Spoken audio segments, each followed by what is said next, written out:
ശേഖരനവർക്ക് ഒരുക്കപ്പെട്ട കബറിന്റെ സമീപത്തിൽ ദയവ് വിചാരിച്ച്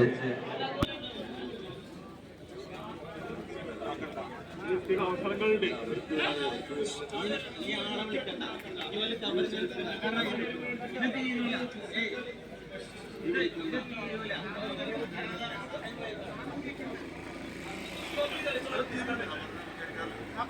ഇനി നിസ്കരിക്കാൻ പുറത്തുനഞ്ഞ് അകത്തേക്ക് കയറേണ്ട ആവശ്യമില്ല.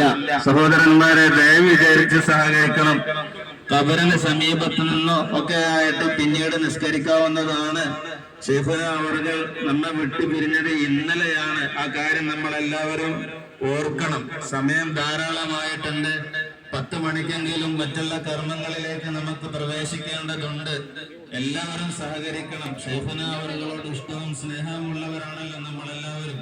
അതുകൊണ്ട് ദയവ് വിചാരിച്ച് ഇനിയുള്ള നിസ്കാരം, അവിടെ നടക്കുന്ന നിസ്കാരം കഴിഞ്ഞാൽ ഇനി നിസ്കാരമില്ല.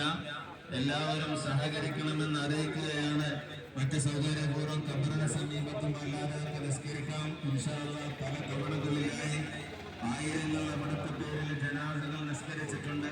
അല്ലാഹു ആ ജനാസ നിസ്കാരങ്ങളൊക്കെ കബൂൽ ചെയ്ത് അതിന്റെ ഈനാസും സന്തോഷവും വെളിച്ചവും പ്രകാശവും ഒക്കെ ഖിയാമത്ത് നാൾ വരെ അവിടുത്തെ റൂഹിന് ലഭ്യമാക്കി കൊടുക്കുമാറാകട്ടെ.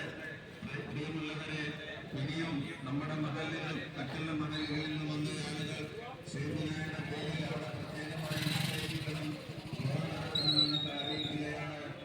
ഇൻഷാ അല്ലാഹ് ഇന്ന് ശൈഖുനായുടെ പേരിൽ അനുസ്മരണ യോഗം ചെറുകര NIC മദ്രസ ഹാളിൽ വെച്ച് മഗ്‌രിബിന് ശേഷം നടക്കുന്നതാണ്.